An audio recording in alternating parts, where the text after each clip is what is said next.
Match पे बात करने से पहले शहीनशाह अफरीदी के माइंडसेट पे बात करना बहुत इंपॉर्टेंट है। यही चीज हमें पाकिस्तान क्रिकेट में भी नजर आती है। भाई यॉर्कर्स कब इस्तेमाल किए जाएंगे? कराची किंग्स ने रिस्ट्रिक्ट किया लाहौर को आखिरी ओवर्स में सिर्फ यॉर्कर से। कोई सबक नहीं सीखा। पाकिस्तान के दोनों प्रीमियम फास्ट बॉलर्स मौजूद थे, शहीनशाह अफरीदी भी और हारिस रऊफी। दोनों को आखिरी 2 ओवर्स में 40 रन पड़े। एक मौका वो था जहां पर 24 बॉलों में 58 चाहिए था कराची किंग्स को।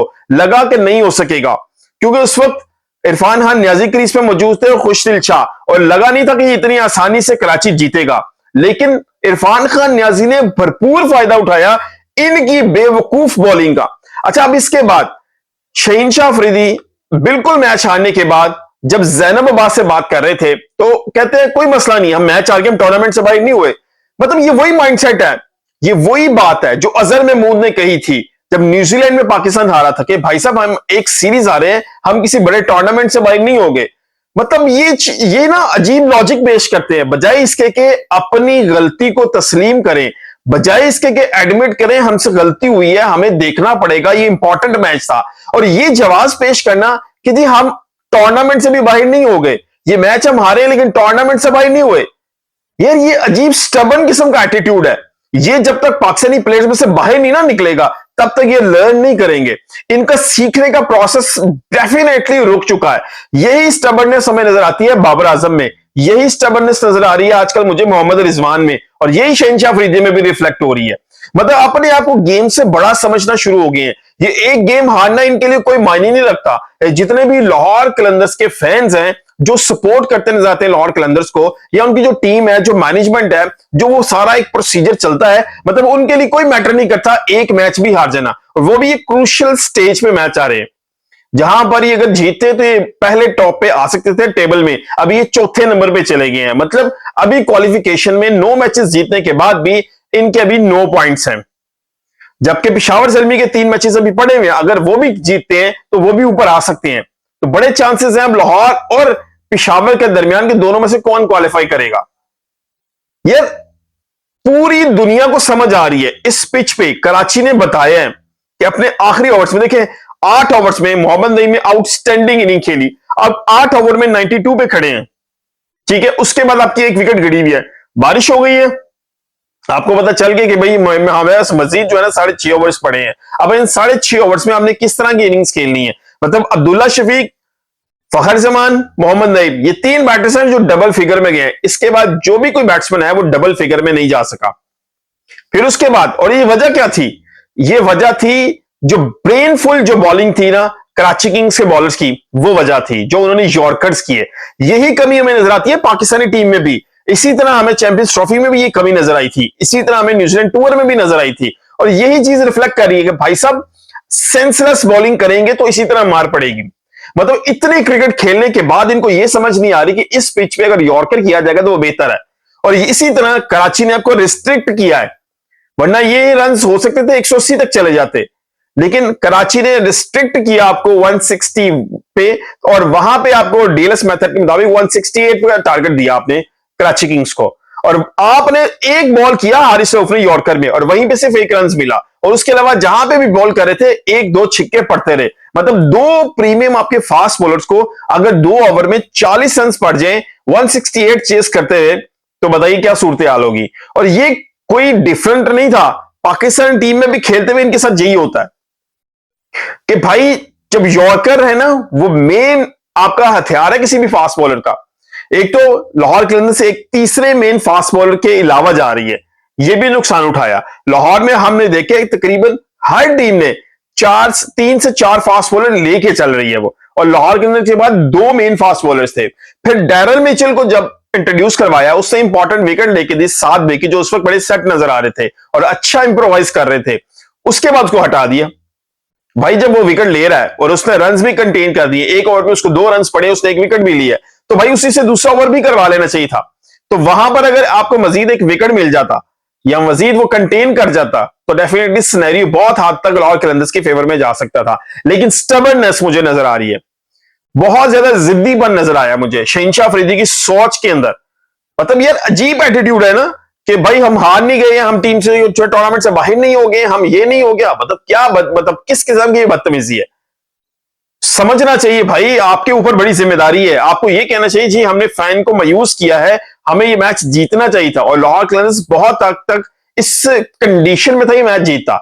अब 24 बॉलों में जो 58 रन हुए, अभी भी 3 बॉल स्पेड्स पड़े हुए थे, तो इसका मतलब है 21 बॉलों में 58 रन हुए। और Irfan Khan Niazi, it was absolutely classical inning. Irfan Khan Niazi की जितनी तारीफ की जाए उसने पूरा यूज किया। जिधर बॉल था उधर शॉट मारा, शहीनशाह अफरीदी को प्रॉपरली इंप्रोवाइज किया, फिर उसने हारिस रऊफ को अच्छी तरह उसको यूज किया, उसकी पेस को, किधर बॉल है और मैंने किधर खेलना है, उसकी फिटनेस आज नजर आ रही थी क्रीज पे खड़े हुए। और फिर उसने डैरल मिचेल को जो आखिरी छिक्का मारा, उसको ये समझ आ गई थी कि Daryl Mitchell outside the off stump corner में आपको यॉर्कर करेगा। और ये चीज ना हारिस रऊफ को समझ आई, ना शहीनशाह अफरीदी को समझ आई कि इरफान खान न्याजी पहले भी नीचे उतरा है और मोहम्मद नबी भी नीचे उतरा था। तो ये डैरल मिचेल को समझ आई, उसने वहां बॉल किया, उसने डैरल मिचेल ने मोहम्मद नबी का विकेट भी वहीं से लिया। अब ये समझने के बाद इरफान खान न्याजी ने जल्दी समझ लिया कि ये मुझे भी इसी जगह पे बॉल करेगा, और वो पहले ही वहां पे शफल होकर चला गया और वहां से उसको आसानी हुई कि उसने उसको छिक्का मार के मैच फिनिश कर दिया। मुझे एक लिहाज से बड़ी खुशी हुई है, आज हमारे 2 बैटर्स थे जिनका 200 प्लस स्ट्राइक रेट था। मैं तमाम मैचेस में यही देखता हूं कि जो पाकिस्तान टीम के लिए हमें क्या मिल रहा है यहां से। इरफान खान न्याजी जो मुसलसल काफी देर से पाकिस्तान टीम का हिस्सा है, लेकिन इस तरह की इनिंग्स मिस थी। आज बड़ी देर बाद उनकी इस तरह की इनिंग्स देखने को मिली, उन्होंने इंप्रोवाइज किया, उन्होंने शॉट्स मारे। डेफिनेटली इस चीज से उसको कॉन्फिडेंस जरूर आएगा, उसका कॉन्फिडेंस जो है ना वो डेफिनेटली अगर कराची किंग्स को आगे लेके जाता है और आगे भी एक आध 2 इनिंग्स इस तरह की देखने को मिलती हैं, तो फिर इसका फायदा पाकिस्तानी टीम को होगा। आज भी उसका 200 प्लस का स्ट्राइक रेट था, 21 बॉलों में 48 रन उसने किए, 4 से 5 उसने छिक्के मारे हैं और 225 के पास उसका स्ट्राइक रेट था। तो ये जो चीज है ये पाकिस्तान टीम को बहुत फायदा देने वाली है। कराची किंग्स अपनी समझ से, अकल से आज मैच जीता और लाहौर के अंदर अपनी बेवकूफी से हारा है। यॉर्कर्स का इस्तेमाल ना करना, हमारे फास्ट बॉलर्स का, वो भी प्रीमियम फास्ट बॉलर दोनों जो पाकिस्तान टीम का हिस्सा है, यार ये बहुत बड़ा क्वेश्चन मार्क है। और उसके बाद मतलब ये जो उसने इंटरव्यू में बातें की ना, ये मुझे ज्यादा अजीब लगी हैं। ये इस तरह लगा जिस तरह कोई बंदा जिद्दी बच्चा नहीं होता जो किसको परवाह नहीं है कि भाई जो मर्जी हो जाए, मैं अपनी सोच के मुताबिक चलूंगा, जिसको किसी की राय की जरूरत ना हो। ये वो रवैया नजर आया, वो एटीट्यूड, वो मगरूर एक इंसान की जो रिफ्लेक्शन होती है ना, मुझे वो आज नजर आई इस इंटरव्यू के अंदर। और ये रिजल्ट्स आना फिर बैद नहीं था कि इस तरह का रिजल्ट भी मिले आपको। और अगर यही एटीट्यूड रहता है तो अगले मैच में अगर लाहौर के अंदर हारता है तो भाई साहब आप टूर्नामेंट से बाहर हैं। फिर अगर पेशावर तीनों मैच जीतता है तो वो ऊपर आके क्वालिफाई करेगा। तो मुझे नहीं समझ आई कि लाहौर कलंदर्स को ये सीखने में क्यों मुश्किल आ रही थी कि यॉर्कर यहां पे इंपॉर्टेंट थे। शहीनशाह अफरीदी को समझ नहीं आ रही कि यॉर्कर क्यों इंपॉर्टेंट है, हारिस रऊफ को समझ ना आए कि यॉर्कर्स क्यों इंपॉर्टेंट है। इंटरनेशनल क्रिकेट में भी खेल के इतना अरसा भी अगर आपको यॉर्कर्स की अहमियत नहीं समझ आ रही, आपको ये नहीं पता चल रहा कि यार यहां पर यॉर्कर्स कितने इंपॉर्टेंट है और यहां पे सिचुएशन को चेंज किया जा सकता है सिर्फ और सिर्फ यॉर्कर्स की बदौलत। लेकिन आज लाहौर के अंदर डेफिनेटली आज बहुत बड़ा क्वेश्चन मार्क होगा। आज की मीटिंग के अंदर ये चीजें डिस्कस होनी चाहिए कि ये जो 2 प्रीमियम फास्ट बॉलर्स हैं इन्होंने यॉर्कर्स क्यों नहीं किए।